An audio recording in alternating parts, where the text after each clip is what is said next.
In this video, I'm going to go over exactly how I would be thinking and what I'd be doing if I was just starting to invest in 2024. We'll be covering what I would buy, why, and how. I hope you know that this video isn't financial advice. Anyway, I've linked further resources below to help you make up your own mind. Let's get stuck in. What would I buy? Let's look at some of the best performing assets over the last 12 to 18 months. A good example would be to look at the Magnificent Seven. But collectively, these seven stocks have had, it's not just the last 6 months. If you look at the last year and a half, they've added $8.8 trillion in market cap, just these seven companies. Just to give you perspective, the second largest market in the world, China, is a market cap of 12.1 trillion. These seven stocks alone have added more in market cap than the entire German market, the French market, the Swiss market.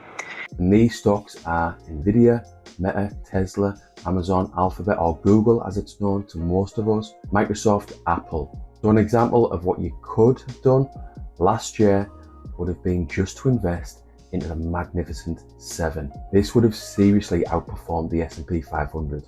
If you're not quite sure, the S&P 500 is basically an index that tracks the stock performance of the 500 biggest companies in the United States. Let's look at the Magnificent Seven as a whole compared to the S&P 500 at the time of recording this video.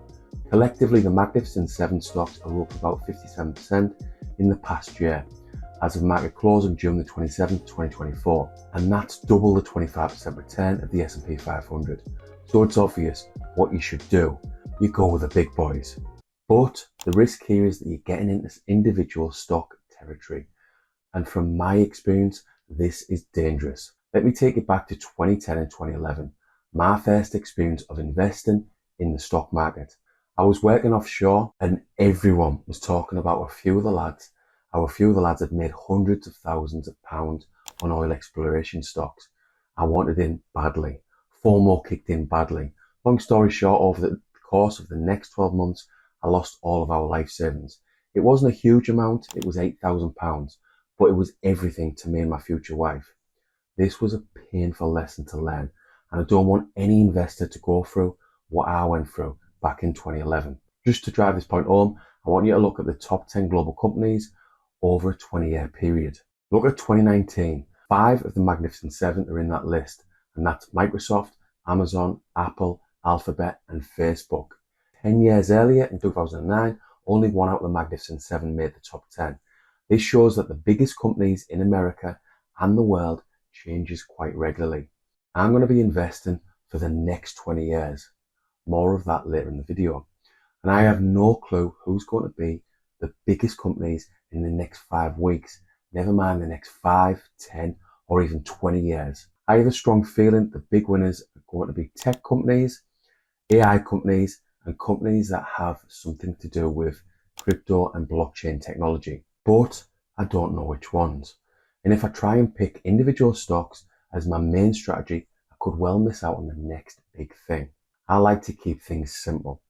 And that's why I would track the S&P 500 and similar indexes instead of individual stocks in a set and forget way that removes stress and other unwanted emotions. And if you look at historical data, over the last 100 years, the S&P has returned an average of 10.64% each year. This is much better than you would get by leaving your money in the bank or tying it up in a savings account. Let's imagine you invest £500 into an index fund that simply tracks the S&P 500, and you do this for 20 years. Assuming you get an average return of 10.64%, you would end up with just over £412,000.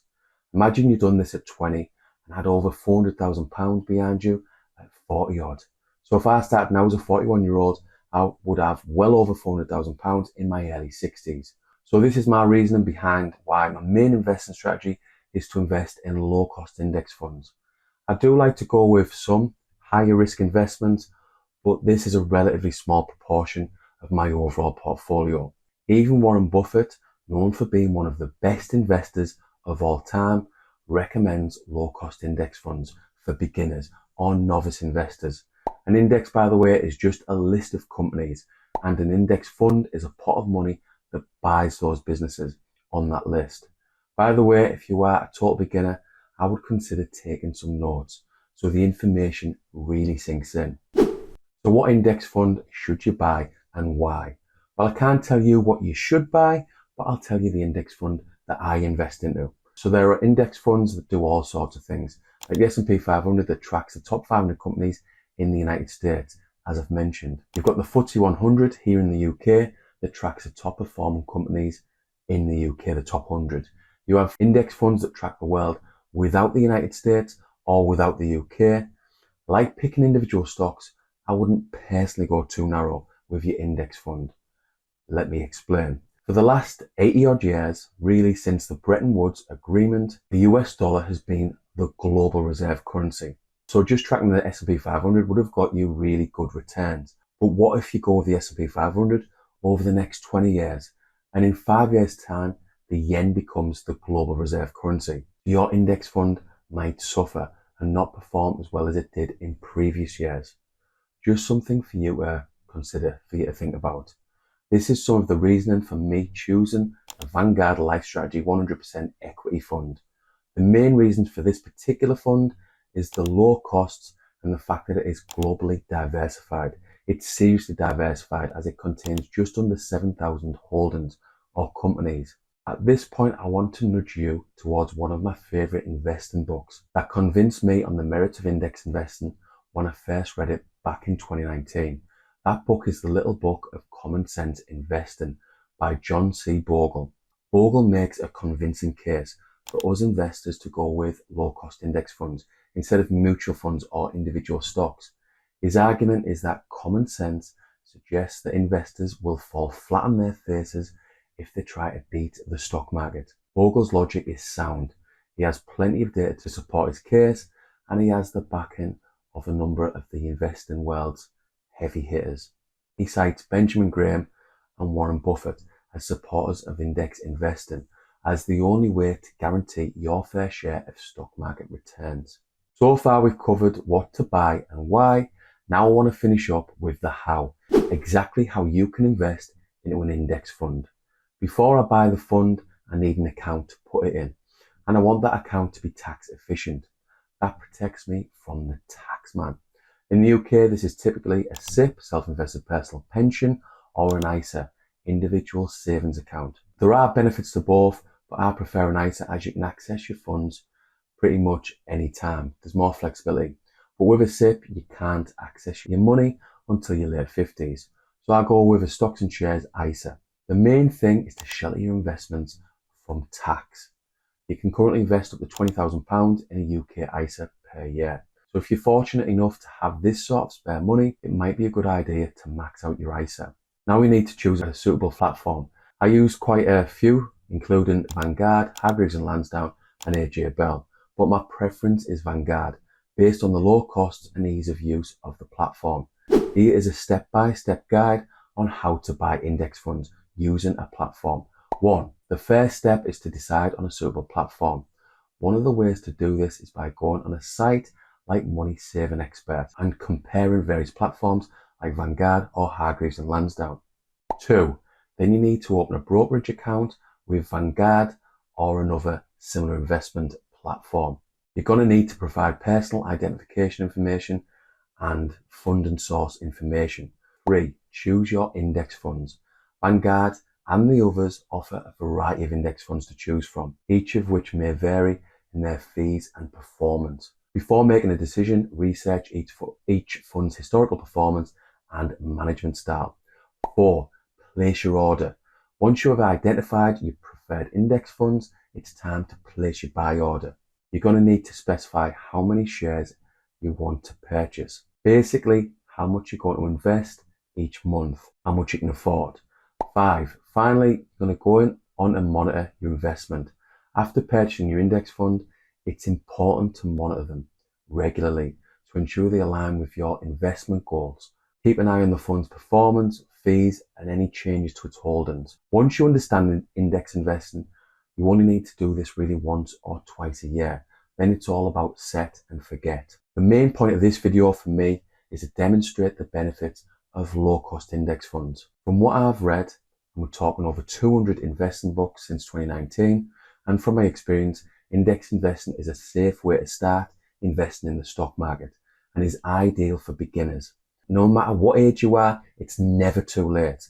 Even if you start at 50, for example, you invest over the next 20 years and you're protecting your older future self so you can have a comfortable retirement and you're not worrying about money in your 70s and your 80s. No matter what your age, the earlier you start investing into index funds or similar, the better. So you can start benefiting from the power of compound interest. And hopefully that's high on your list of priorities after watching this short video. Index investing is my favorite way to invest by a mile. It's a passive, set and forget approach that brings calmness. You can set up your monthly direct debit of £200, £500 or whatever it is you can afford. Then simply get on with your life. Let me tell you from experience that this is hard to do with individual stocks and other ways of investing like crypto. Yes, they can get you higher returns, but the stress involved is hard to take and too much to take for most investors. Just err on the side of caution. Look after yourself and choose an investment strategy that is more suitable for you based on your risk tolerance and your investment goals. If you want to accelerate your retirement or financial freedom plans, you might want to focus on leveling up at work. Then any increase in income goes into your low-cost index fund, or you might choose a side hustle. And again, any extra income earned goes straight into your index fund. The more you learn about money and investing in general, I have a feeling you will at least try and get extra income, so you can increase the amount you invest each month. Want a bit of extra motivation? Imagine what you would do if you were financially free. Personally, I would do more of what I love with the people I love, like more holidays in the sun with my wife and our 2 amazing daughters. Spend some time thinking about what you want out of life, and I feel it might just help you to really focus on becoming the best investor you can be. I want investing to be simple, and I don't want to get stressed out like I did when I lost my life savings back in 2011 trying to pick individual stocks. I want to be tax efficient. I want to have exposure to global markets, and I want to set and forget. That's why I've gone with a low cost index fund, and that's why I've gone with a Vanguard Life Strategy 100% equity fund. If you want more info on how to invest, see below, where I provide links to further resources to make it as easy as possible for you to start investing. With everything I've got, good luck with your investing. And thanks for taking the time out of your day to watch this video. If you've liked this video, by the way, hit the like button and help me grow the channel. Thanks a lot.